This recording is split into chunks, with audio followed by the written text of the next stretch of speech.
لحتى يبدو شاهدا حينا، وحينا مؤرخا إنما من نوع خاص. بالنهاية هو ذلك الروائي الذي جمع ما بين الواقع والخيال حشدا هائلا من الشخصيات والأحداث. نعثر على بعض النوازع فينا في ملامحهم، ونشعر بالمهانة حينا، وبالسخط حينا، وبالأمل دائما. الكاتب إذا كان بده يضمن كتابته الروائية السيرة الذاتية واعتمدها كأساس وحيد تقريبا، يكتب رواية واحدة. أما إذا كان بده يستمر ككاتب روائي ويشوف الحياة بتنوعها واختلافاتها، فمطلوب أن يحاول الحذر من حجم وجوده في الرواية.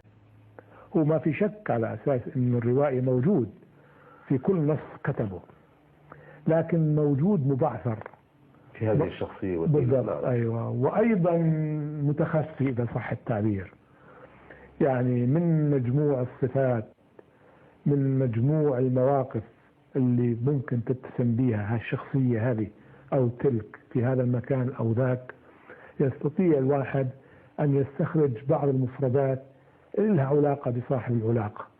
فلذلك يعني صعب أن تقول إنه فلان الكاتب موجود فقط بهذه الشخصية أو بهذه الرواية.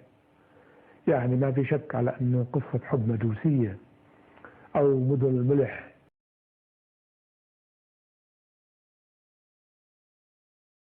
حتى الآن معجب بشخصية متعب الهذاب، مو لأنها تشبهني، وإنما أنها شخصية يعني مرموقة كثيفة، إلها دور، عندها هموم، عم تأدي دور.